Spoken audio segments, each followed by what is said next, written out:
पहले दौर में रीडिंग का रिवाज बहुत ज़्यादा हुआ करता था कि बड़े जो होते थे वो न्यूज़पेपर वगैरह से रीडिंग किया करते थे और वो उनकी हैबिट होती थी। और साथ ही साथ जो है वो बच्चे जो हैं वो रिसाले वगैरह पढ़ा करते थे और इसी से जो है उनका टाइम पास होता था। लेकिन जब से हमारे ज़िंदगियों में मोबाइल फ़ोन आया तो हमने एक बहुत बड़ी गलती ये की कि हमने मोबाइल फ़ोन को रीडिंग का अल्टरनेट करार दे दिया।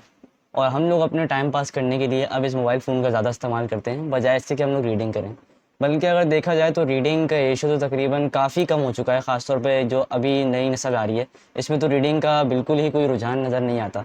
क्योंकि मोबाइल फ़ोन जो है वो बचपन से इनके हाथों में पकड़ा दिया जाता है, तो इसलिए जो है वो हम लोग बिल्कुल भी रीडिंग की तरफ नहीं जाते। तो वैसे अगर मैं भी अपनी बात करूँ तो रीडिंग मेरी ज़िंदगी का भी बिल्कुल हिस्सा नहीं थी। लेकिन जब से मैंने इसे अपनी ज़िंदगी में शामिल करना शुरू किया तो वो मुझे बहुत बड़ा डिफ़रेंस दिखाई दिया और मुझे ये बात रियलाइज़ हुई कि आखिर कितनी बड़ी चीज़ पर जो है वो मिस आउट कर रहा था और कितनी ज़बरदस्त चीज़ थी जिसको मैंने अपनी ज़िंदगी में शामिल नहीं किया हुआ था। तो अगर हम लोग बात करें कि एक आम इंसान की ज़िंदगी पर रीडिंग के क्या फ़ायदे होते हैं, तो रीडिंग करने से पहली बात तो ये है कि अगर आप इसको थोड़ा-सा जो है वो जनरलाइज़ एक बात करें कि एक शख्स होता है जो कि राइटर होता है। अब उसने जो है वो अपनी ज़िंदगी के सालों का एक्सपीरियंस और उसके अलावा उसने जो है वो बहुत सारे रिसर्च पेपर उसने देखे होते हैं और उन सब का निचोड़ उसने चंद पेजेस पर लिखा हुआ होता है, जो कि हमारे सामने होते हैं और हम लोग उसे कुछ दिनों में जो है पढ़ लेते हैं। मतलब इतने ज़्यादा एक्सपीरियंस होते हैं, सारी रिसर्चेज़ हम लोग आराम से कंज़्यूम कर सकते हैं, जिससे हम अपनी लाइफ़ में इम्प्लीमेंट करके जो है वो बहुत ज़्यादा फ़ायदे कमा सकते हैं। मिसाल के तौर पे अगर आप कोई बिज़नेस वगैरह करना चाहते हैं तो आप बिज़नेस की बुक पढ़ें, उससे जो है वो आप अपने बिज़नेस में अच्छा जो है वो तरक्की कर पाएँगे। आप अगर स्टडीज़ करना चाह रहे हैं, तो स्टडीज़ की टिप्स एंड ट्रिक्स वगैरह, अगर आप फ्रीलांसिंग करना चाह रहे हैं उसकी टिप्स एंड ट्रिक्स, और बहुत सारी चीज़ें जो हैं वो तकरीबन हर सब्जेक्ट की जो है हमें बुक मिल जाती है और उसे हम इस्तेमाल करके अपनी ज़िंदगी में आप बहुत आसानी से जो है वो ज़बरदस्त किस्म के चेंजेस ला सकते हैं। तो ये तो कुछ रीडिंग के फ़ज़ाइल के बारे में बात हो गई, लेकिन वीडियो का जो मैंने टाइटल रखा था कि how to stop watching and start reading, यानी कि किस तरह से जो टीवी, मूवीज़ वगैरह में हम लोग का टाइम गुज़रता है, उसे किस तरह से कम किया जाए और रीडिंग को जो है वो दोबारा अपनी लाइफ़ में इम्प्लीमेंट किया जाए। पहले तो आप ज़ाहिर है इस बात की कमिटमेंट कर लें कि आप इस फ़ोन से छुटकारा पाना चाहते हैं और रीडिंग को अपनी लाइफ़ में इम्प्लीमेंट करना चाहते हैं। तो इसके साथ-साथ जो है वो आप पहले ये माइंडसेट बना लें, उसके बाद फिर आप जंप करें इस बात पे कि आपको कौन-कौन से जो है वो सब्जेक्ट्स वगैरह पसंद हैं, जिसके हवाले से आप रीड करना चाहें। चाहे वो नॉन फ़िक्शन हो, चाहे कोई स्टोरी हो या फिर कोई भी नॉन फ़िक्शन बुक हो। अगर नॉन फ़िक्शन है तो ज़्यादा बेहतर है, लेकिन फ़िक्शन भी जो है वो ज़ाहिर है मूवी और टीवी ड्रामे देखने से जो है वो बेहतर ही है, क्योंकि रीडिंग ऑब्वियसली आपको कुछ ना कुछ फ़ायदे पहुँचाती है। तो जब आप बुक कोई भी ख़रीद लें, जो कि मैं आगे रिकमेंडेशन भी दे दूँगा, तो आपने करना ये है कि 1 या 2 पेजेज़ रोज़ की हैबिट बनाएँ कि 2 4 या 5 मिनट निकाल लें 1 या 2 पेजेज़ पढ़ने में, इतने कुछ बिल्कुल भी टाइम नहीं लगता।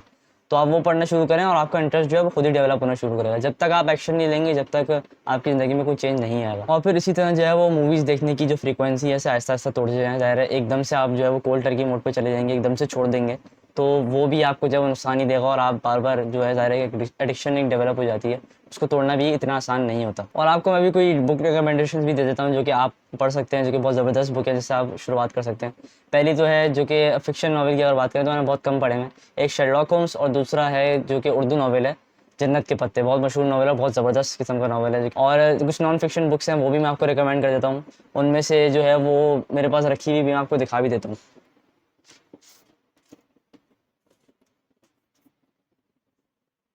ये कुछ बुक है, एक है डीप वर्क, ये बहुत ज़बरदस्त किस्म की बुक है, फ़ोकस के हवाले से है। अगर कोई जानना चाहता है कि किस तरह से जो है वो फ़ोकस अपना इम्प्रूव किया जाए, तो उसमें बहुत ज़बरदस्त किस्म की जो है वो टेक्निक्स वगैरह लिखी हैं, वो आप देख सकते हैं। उसके अलावा जो है ये एटॉमिक हैबिट्स, जो कि हैबिट्स को बहुत डिटेल में जाकर डिस्कस करती है, किस तरह से आपने जो है वो हैबिट्स डेवलप करनी है। तो ये आपको काफ़ी ज़्यादा हेल्प करेगी। अगर आप चाहते हैं तो पहली बुक ये इसे रख लें, ताकि अगर आप रीडिंग की हैबिट भी डेवलप करना चाह रहे हैं तो उसमें आपको हेल्पफुल हो जाएगा। और ये तीसरी है हाइपर फोकस, ये भी बहुत अच्छी बुक है, फ़ोकस के हवाले से ही है। तो ये कुछ नॉन फ़िक्शन थी। और उसके अलावा जो है वो अगर आप सीरत की किताब पढ़ने में इंटरेस्टेड हैं तो वो भी बहुत ज़बरदस्त किस्म की होती हैं। अर्रईक़ अल मख़्तूम आप पढ़ सकते हैं उसमें। तो ये चंद बुक हैं जिससे आप स्टार्ट कर सकते हैं। और एक और बुक जो मैं आपको रिकमेंड करूँगा बहुत ज़बरदस्त है, जो कि अभी मेरे पास रखी हुई नहीं है, how to win friends and influence people. बहुत ज़बरदस्त किस्म की कम्युनिकेशन के ऊपर लिखी हुई बुक है। अगर आप चाहें तो उसे भी जो है वो पढ़ सकते हैं।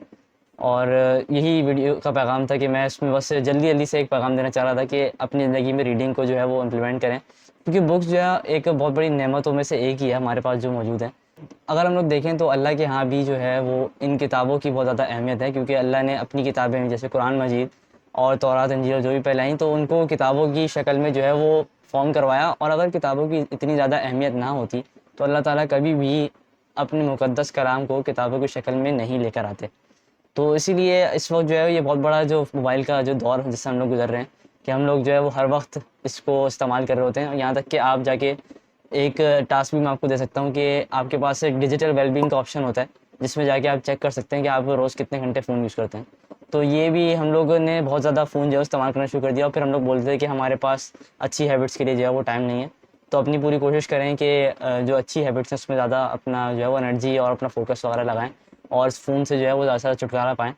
तो मैं उम्मीद करता हूँ आपको वीडियो का पैगाम समझ आया होगा। अस्सलाम वालेकुम, मेरा नाम अब्दुल हादी है, और फ़िलहाल जो है इंट्रोडक्शन मैंने नहीं दिया क्योंकि वीडियो बहुत ज़्यादा लेंदी हो जाती है। तो इंशाल्लाह फिर आपसे मुलाकात होगी अगली वीडियो में। तब तक के लिए अपना ख्याल रखिएगा। अल्लाह हाफ़िज़।